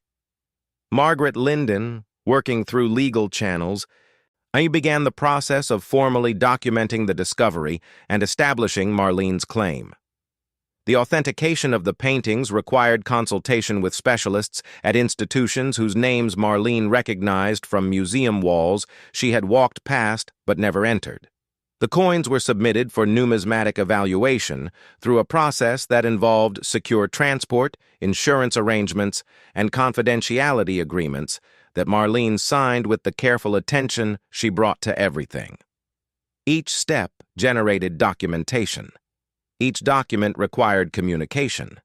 Each communication widened the circle of people who knew, and as the circle widened, the information began to migrate, the way water finds cracks in a dam, not through dramatic rupture but through persistent, patient seepage. Claire called first. Her voice was different this time, stripped of the dismissive confidence that had characterized every previous conversation about the property. She had heard something, from someone, through a channel Marlene could not trace, and the something she had heard was enough to make her voice tight with a mixture of disbelief and something Marlene had never heard from her sister before. Uncertainty. "Is it true?" Claire asked. No greeting, no preamble, just the question, raw and direct. "Is what true?" Marlene replied, though she knew exactly what Claire meant. "The land, the cliff. People are saying you found something valuable." Marlene paused. The silence stretched between them like a wire, carrying the tension of years of unequal exchanges, years of being the sister who was pitied, dismissed, and spoken about in tones of gentle resignation.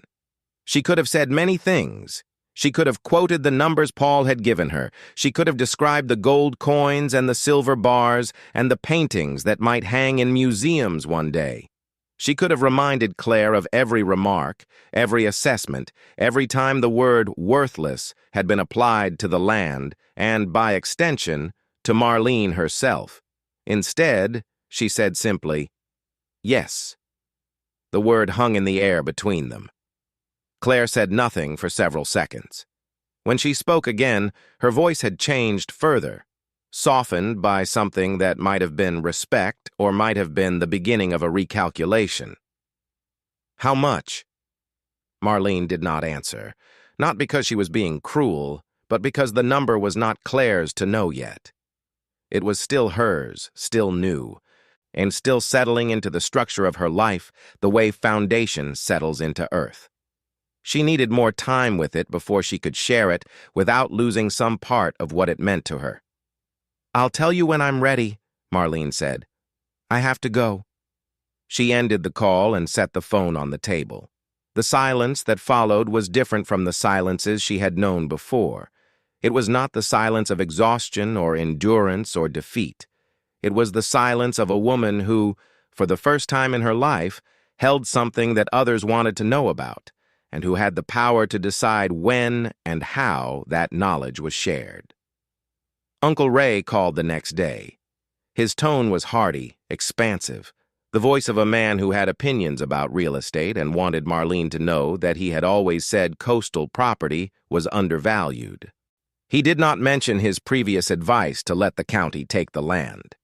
He did not acknowledge the word negligible, which he had used more than once. Instead, he offered his services as a consultant, his experience as a guide, his connections as a resource. He spoke for 12 minutes without pausing. Marlene listened, said thank you, and did not call him back. Her mother's call was quieter, more tentative. "I heard something from Claire," she began, her voice carrying the particular fragility of a woman confronting the possibility that she had been wrong about her own daughter. Marlene listened. Her mother did not ask for details or offer opinions. She simply said, after a long pause, "I'm glad, sweetheart. I'm glad something good happened to you."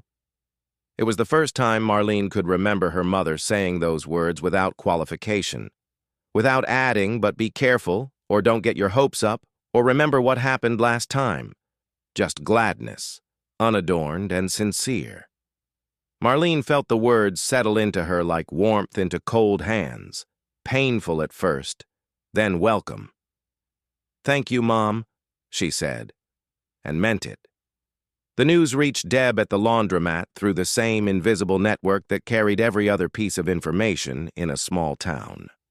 She brought it up during a Tuesday shift, her voice carrying the particular tone of someone trying very hard to appear unimpressed while being deeply, thoroughly impressed. "So I heard about your cliff," she said, feeding a sheet into the folding machine without looking up. "The one you found treasure in." The word treasure sat awkwardly in her mouth, too large for the mundane setting of lint screens and dryer sheets. Marlene said nothing, and Deb filled the silence the way she always did, with words. "I mean, good for you, really. I always said there was something about that land. Didn't I say that? I think I said something." She had not said something. She had said the opposite. But Marlene did not correct her. Correction was a luxury she had never been able to afford, and now that she could, she found she had no interest in spending it. There was no satisfaction in proving Deb wrong, just as there would be no satisfaction in proving Claire wrong or Uncle Ray wrong or any of the others who had measured the property by its surface and found it lacking. Their opinions had not been cruel so much as uninformed, shaped by the same limited vision that had once shaped her own understanding of what the land could be. The only reaction that cut was the one that did not come. Greg sent no message, no text, no call. The silence from the man who had once told her she would never amount to anything was louder than any words he could have chosen. She imagined him learning the news, his jaw tightening, his fingers hovering over his phone before deciding that silence was safer than any response that might acknowledge what she had achieved. The silence was its own kind of vindication, the kind that required no witness and no applause. Jonah came home from school one afternoon and sat at the kitchen table the way he had sat there weeks earlier, his backpack still on, his expression unreadable. But this time, when Marlene asked what was on his mind, he did not repeat someone else's cruelty. Instead, he looked at her with eyes that were beginning to understand something about his mother that he had not understood before. "Is it real?" he asked. "What they're saying about the cave?" "It's real," she said. He nodded slowly, the same careful nod he had given on the cliff the first day. Then, very quietly, he said, "I knew it wasn't garbage." The words cracked something open inside her that she had not known was sealed. She pulled him close, wrapping her arms around his thin shoulders, and held him until he squirmed free with the embarrassed dignity of an 11-year-old boy who loved his mother but had limits. She let him go and he walked to his room, and the apartment was quiet again, but the quality of the quiet had changed. It was no longer the silence of people enduring. It was the silence of people beginning to believe. Outside, the evening settled over the parking lot, and the low rooftops and the broken streetlight that had flickered for months without anyone calling to report it. The world looked the same. Every surface, every shadow, every familiar imperfection remained exactly where it had always been. But Marlene knew, with a certainty that had nothing to do with the numbers or the experts or the legal filings accumulating on Margaret Linden's desk, that the world she saw through this window would never look the same again. Not because it had changed, but because she had. The weeks that followed the appraisal moved with a rhythm Marlene had never experienced before. Not the grinding repetition of shifts and bills and small emergencies that had defined her adult life, but a different kind of motion, one that carried forward without dragging her behind it. Decisions arrived in her lap with the regularity of tides, each one requiring thought, consultation, and a willingness to occupy spaces she had never imagined entering. She met with financial advisors in offices that smelled of leather and paper, where coffee was served in cups without chips, and the chairs did not creak when she sat down. She signed documents in rooms with long tables and recessed lighting, her signature growing more confident with each page, as if the hand holding the pen were slowly recognizing that it belonged to someone who had the right to write her name in places like these. Margaret Linden guided the legal process with the steady precision of someone who had navigated these waters before. The provenance research confirmed what the ledger and the documents had suggested. The collection had been assembled by a family of European merchants and diplomats who had relocated to the American coast in the early 19th century, fleeing the upheaval that swept through Europe during the Napoleonic era. They had carried their wealth with them, converting it into portable forms, gold, silver, jewels, art, and had concealed it in the natural cave system beneath the Cliffside property they purchased upon arrival. The family had prospered for a time, then declined, as families do, through a combination of poor investments, generational drift, and the simple mathematics of time. As the property had changed hands several times over the following century, each new owner unaware of what lay beneath the surface. The staircase had been buried by a partial collapse of the structure above it, sealing the entrance until erosion and neglect reopened the path that Marlene had followed. There were no competing claims, no stolen goods, no international disputes. The collection was legally, unambiguously, entirely hers. The authentication of the paintings took longer than the other items, requiring the involvement of specialists from 3 institutions whose names Marlene had seen on museum walls but never expected to hear spoken in reference to objects she owned. The results, when they came, arrived with the weight of institutional authority. 2 of the paintings were attributed to named artists of the Dutch Golden Age. Now, their works catalogued in databases that tracked such things with the meticulousness of genealogists. The portrait of the seated woman was identified as a previously unknown work by a painter whose other pieces hung in galleries in Amsterdam and London. The harbor scene was attributed to a lesser-known but increasingly valued landscape artist whose market had strengthened in recent years. The religious scene and the study of the hand were deemed works of the same period and quality, though their creators could not be definitively identified. All 4 were declared genuine, their condition described as extraordinary given the circumstances of their storage, and their collective value was assessed at a figure that pushed the total estimate for the collection past $150 million. $150 million. Oh, the number had grown since Paul's initial assessment, swelled by the authentication of the paintings and the upward revision of several coin valuations based on closer examination. It was a number that existed in a world Marlene was still learning to inhabit, a world where decisions were measured not in what she could afford, but in what she chose to do. The distinction was fundamental, and it changed everything it touched. The first thing she did was pay the bills, all of them, every overdue notice, every collection letter, every small debt that had accumulated like sediment over years of scraping by. She paid the medical bills from Cora's ear infection. She paid the school lunch fees. She paid the repair shop that had kept her car running on borrowed time. She paid the landlord 3 months of rent in advance. And not because she intended to stay, but because she wanted the satisfaction of knowing that for the first time in years, the account was not merely current, but ahead. She paid the credit card that had carried a balance since the year Cora was born, the one whose minimum payment she had met every month without fail, watching the interest accumulate like snow on a roof she could not reach to clear. She paid the dentist she had owed since she canceled an appointment for herself to cover an unexpected school expense.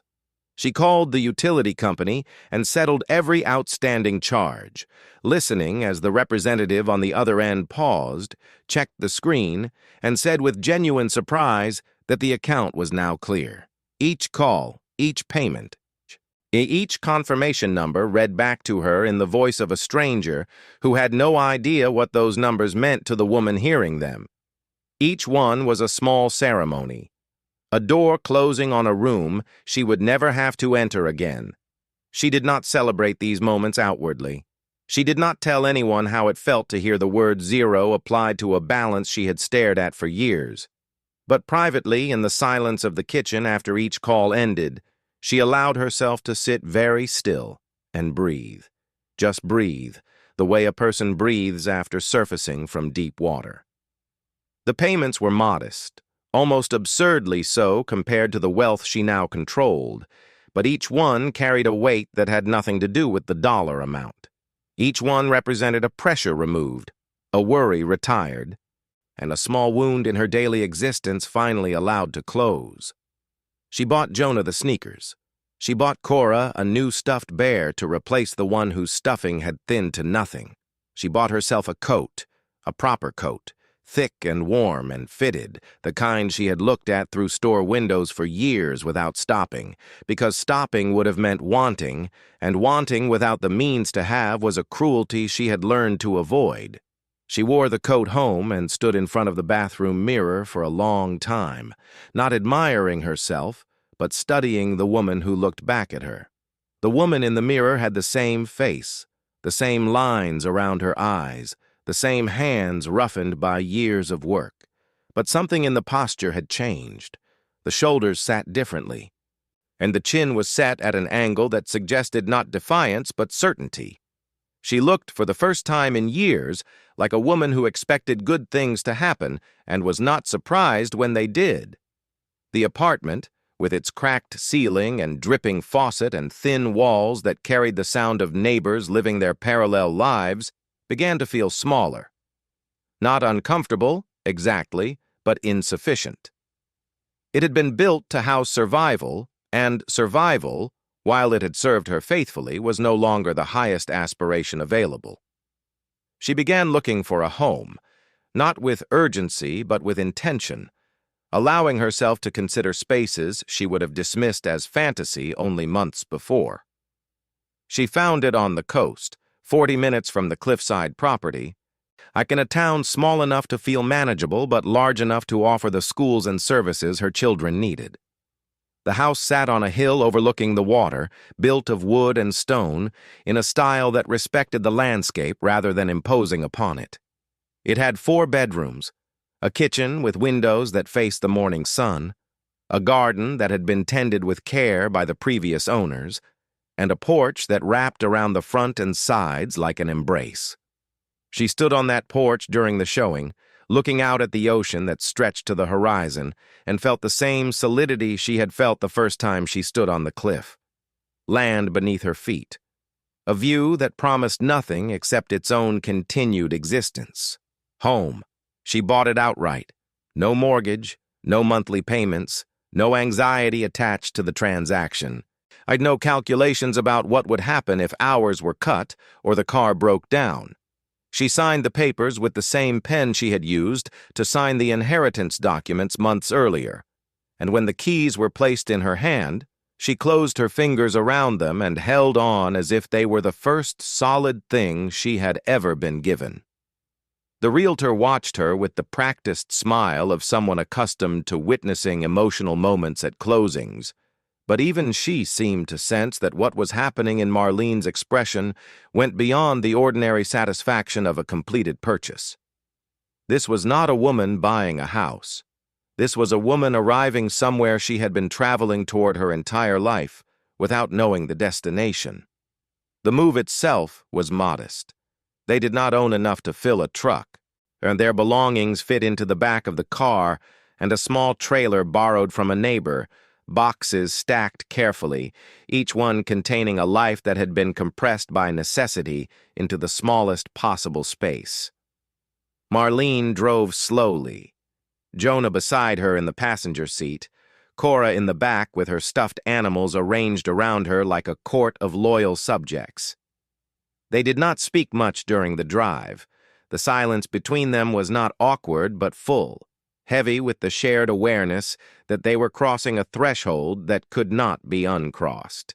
When they pulled into the driveway and the house appeared before them, solid and warm and real, Cora pressed her face against the window and whispered, "Is this really ours?" Marlene turned off the engine and let the silence hold for a moment before answering. This is really ours," she said, and the words felt different from the first time she had said them on the cliff. Then, the words had carried uncertainty, the fragile assertion of a woman who was not yet sure what ownership meant. Now they carried weight, the full, settled weight of a truth that had been tested and confirmed and could not be taken back.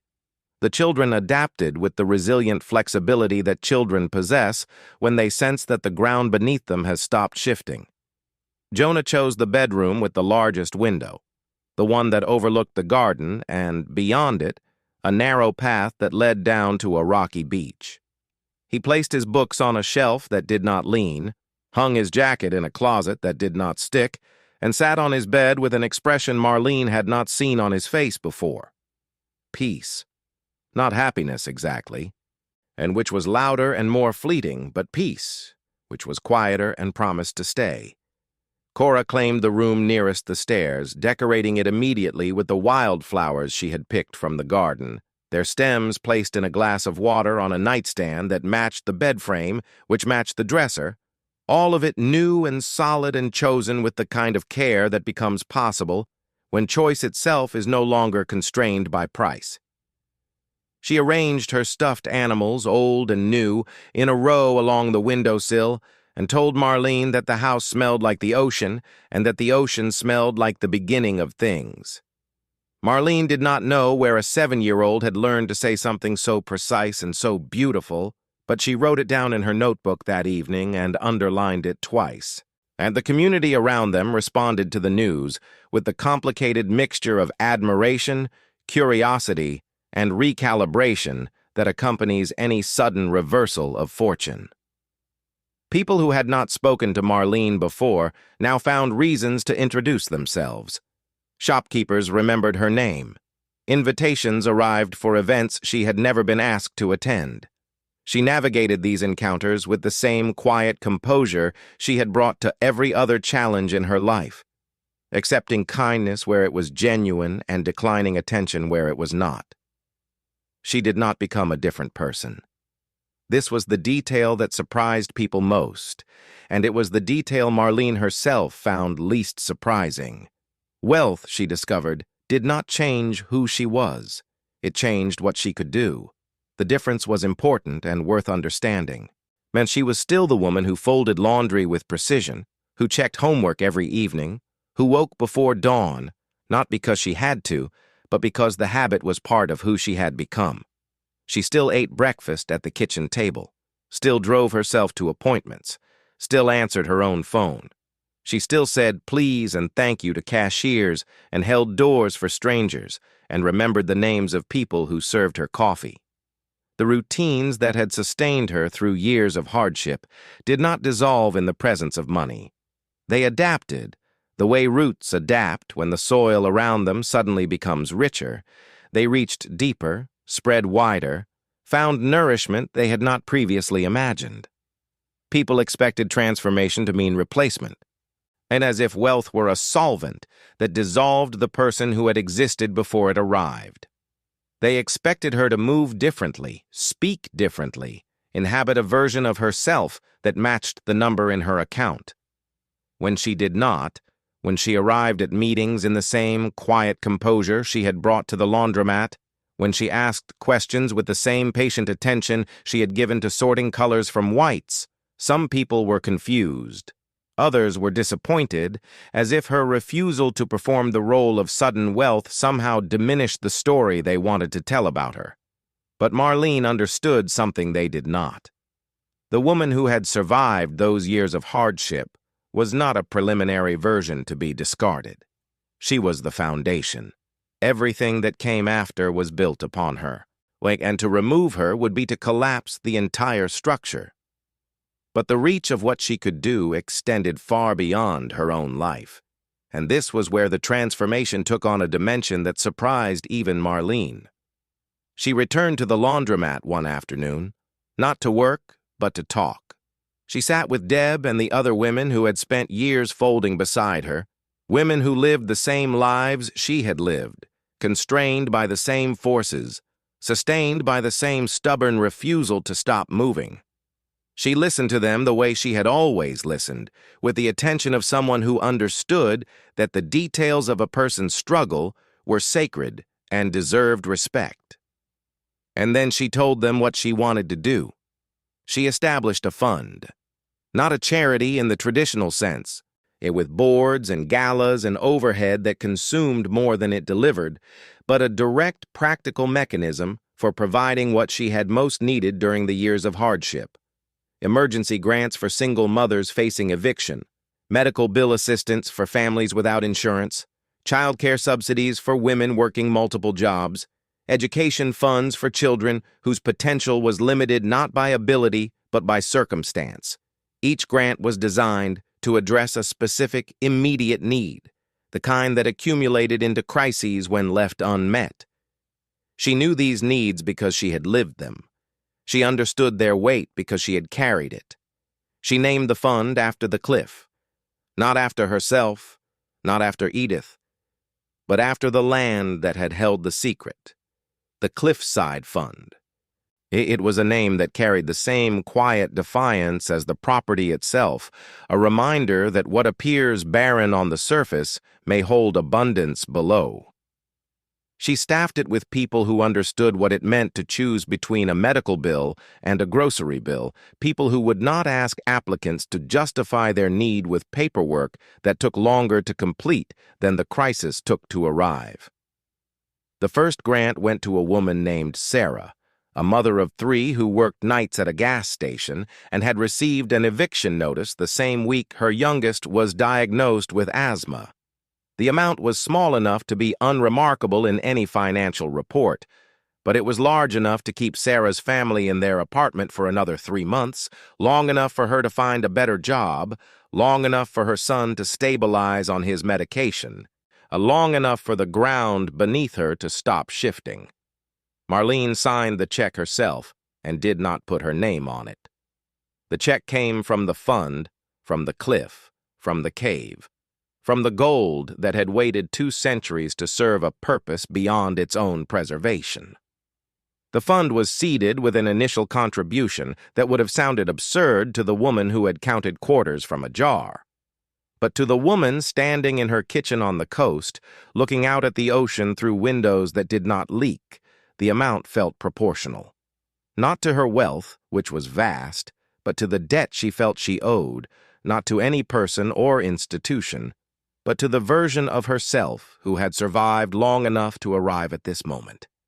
That woman, the one who had eaten peanut butter sandwiches for a month and delayed dental appointments and worn shoes with soles so thin she could feel the pavement through them, that woman deserved to see her suffering transformed into someone else's relief. The Cliffside property itself became the subject of discussions Marlene had not anticipated. The cave, with its historical collection and its natural beauty, attracted interest from institutions that saw in it an opportunity for preservation, education, and public engagement. Marlene entertained proposals from museums, universities, and cultural foundations, each one offering a different vision of what the site could become. She listened to all of them with the same measured attention she brought to every decision, weighing benefits and costs, and considering implications that extended beyond her own lifetime.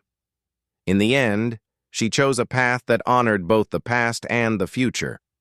A portion of the collection, including the portrait of the seated woman and the ledger that documented the family's history, was donated to a museum that agreed to display them permanently with full acknowledgement of their origin and the story of their discovery.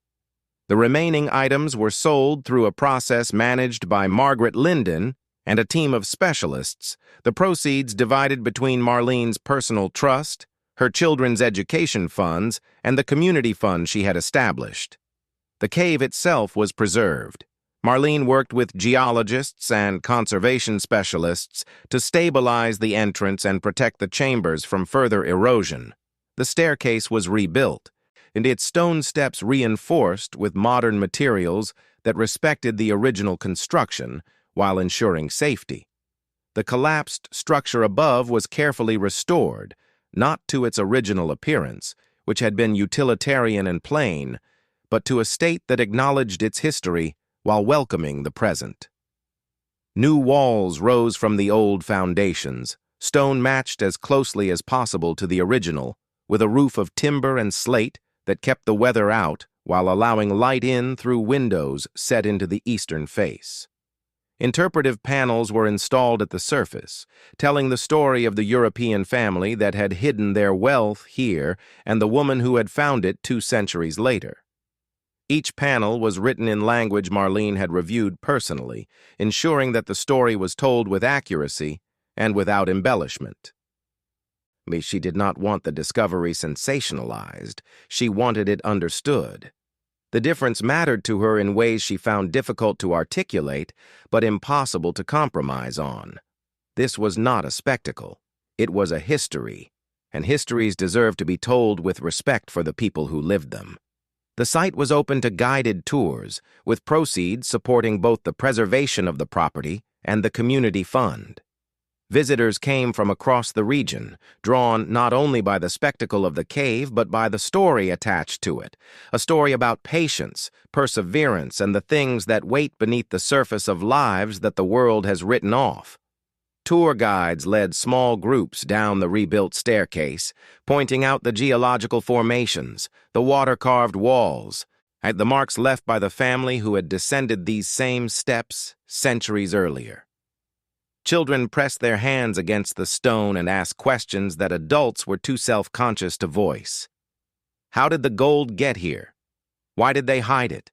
Did they ever come back? Were they scared? The questions echoed through the cave the way questions always echo in spaces designed to outlast the people who ask them.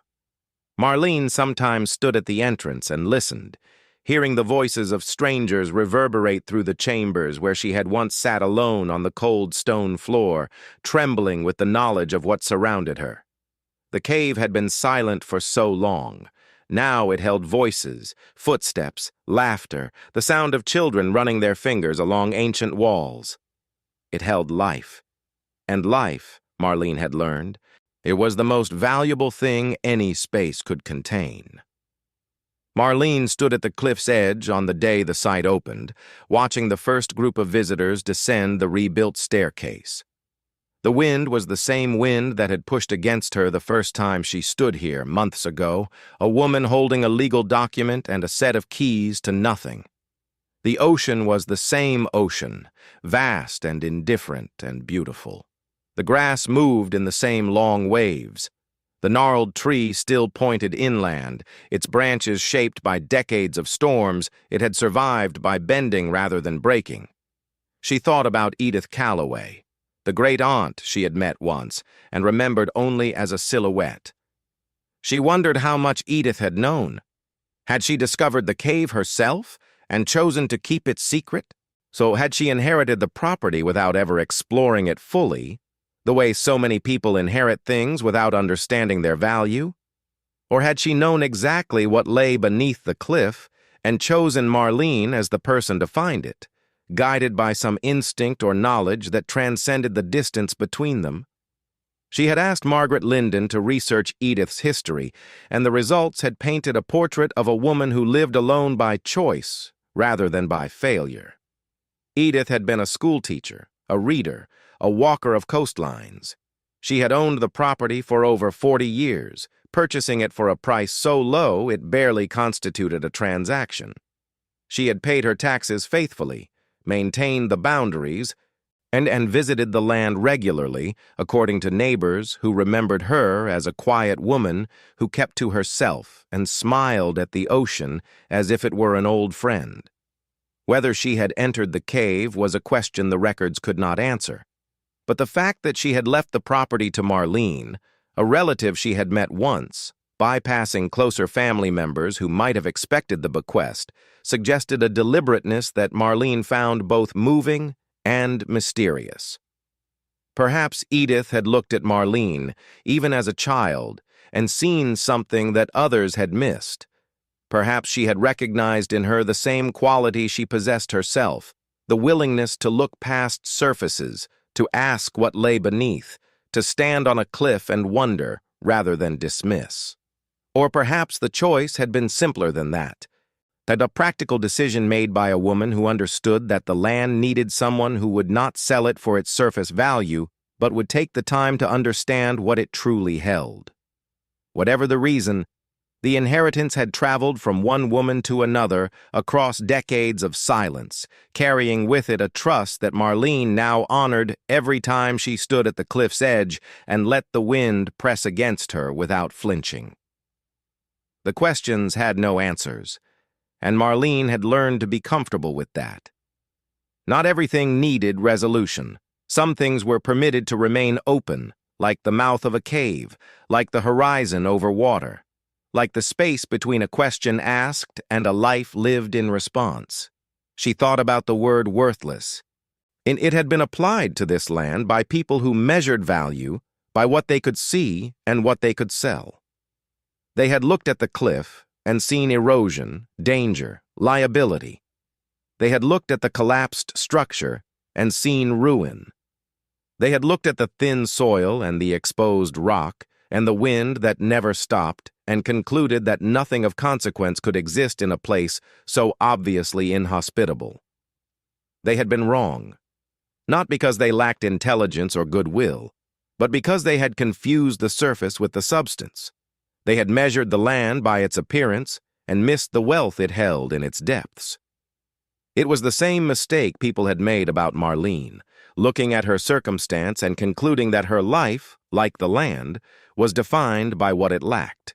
And they had seen the double shifts and the overdue bills and the children in second-hand clothes and concluded that she was a woman without prospects, without resources, without the capacity for transformation. They had been wrong about that too. The truth, she understood now, was that value did not announce itself.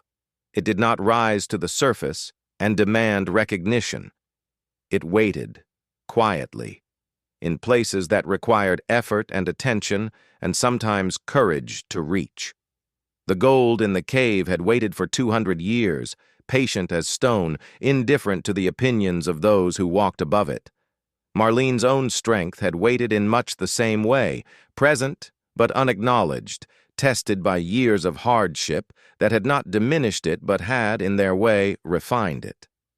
She stood there as the afternoon light shifted, painting the cliff in shades of amber and copper that echoed the color of the coins she had held in her hands weeks before. Below her, the ocean continued its ancient conversation with the rock, neither winning nor losing, simply continuing. The visitors emerged from the cave with expressions she recognized, the particular look of people who had encountered something unexpected and were still processing its implications. She watched them the way a farmer watches the first green shoots after a long winter, with satisfaction and patience, and the knowledge that what has begun will continue. Jonah came to stand beside her. He was taller now, or seemed so, his posture straighter, his gaze steadier. He did not speak for a while, content to share the silence the way he had shared it on the stone wall during their first visit. The wind moved between them, carrying the scent of salt and the faint sound of voices from the cave below. Marlene watched her son from the corner of her eye, studying the way the light caught the angles of his face, the way his shoulders had broadened almost imperceptibly over the past months, the way he stood with his feet planted firmly on the rock, as if he had decided once and for all that this ground belonged to him and he to it.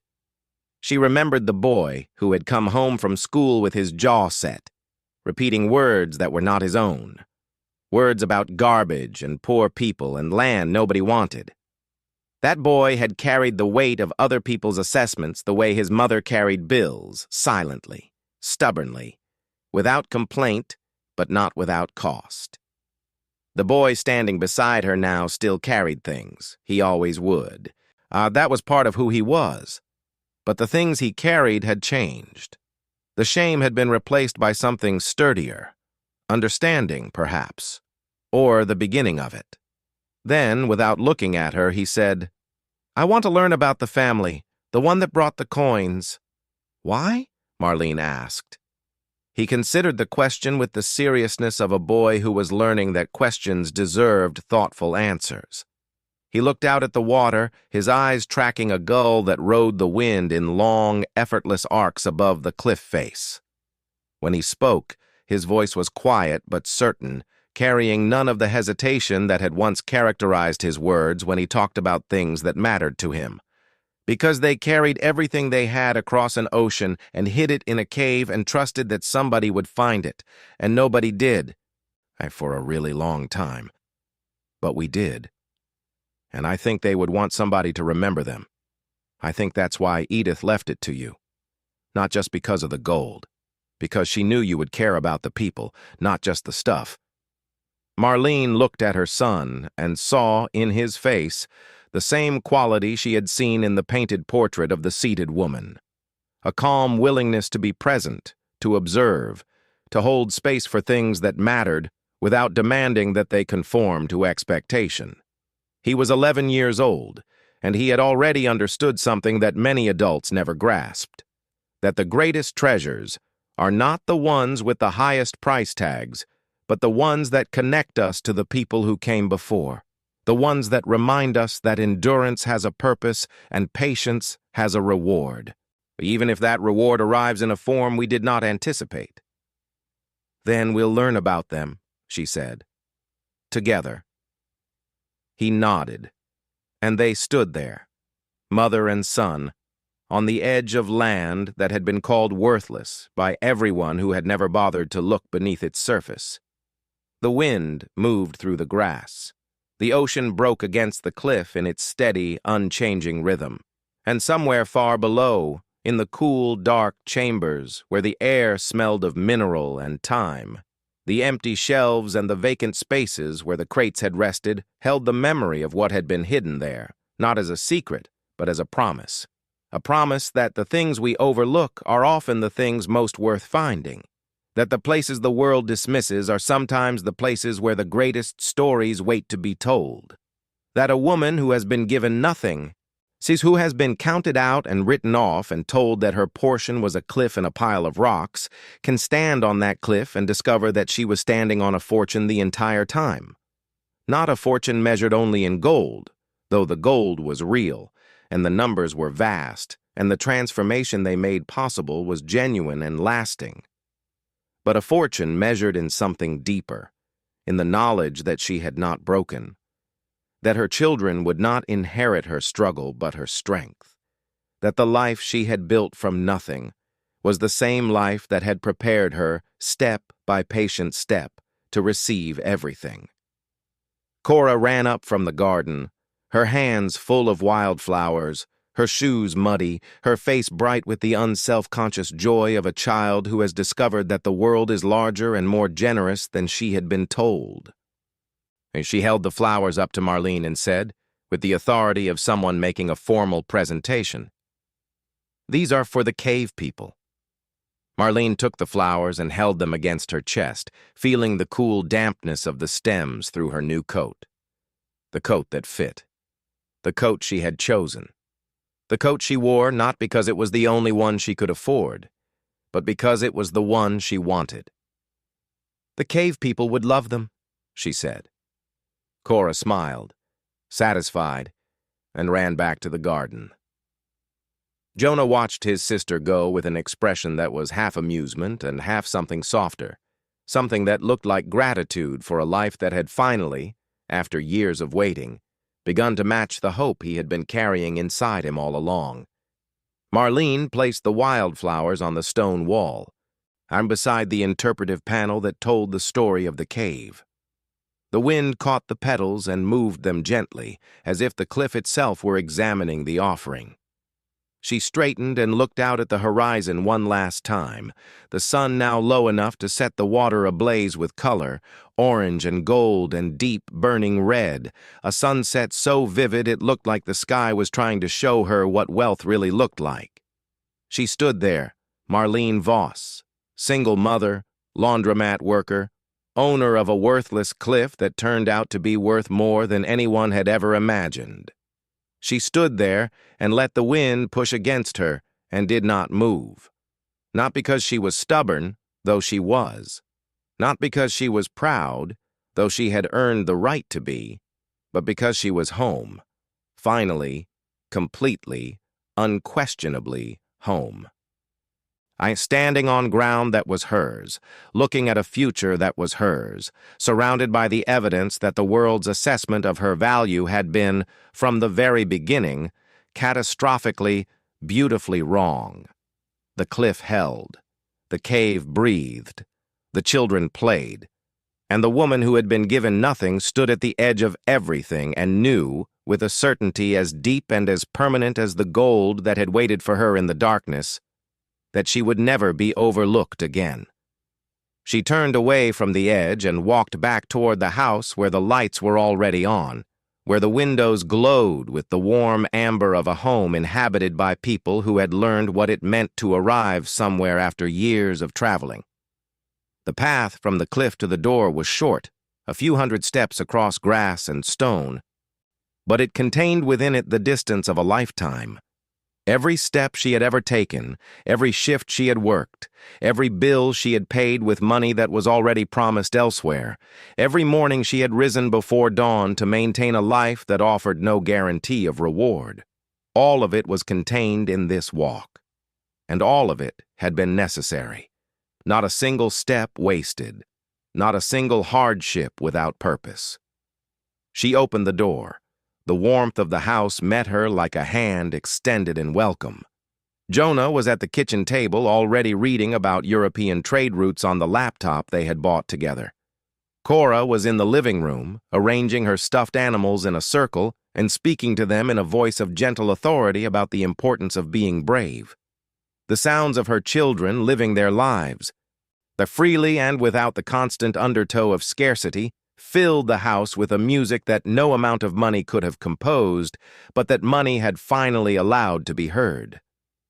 Marlene closed the door behind her, hung her coat on the hook beside the entrance, and stood for a moment in the hallway, listening.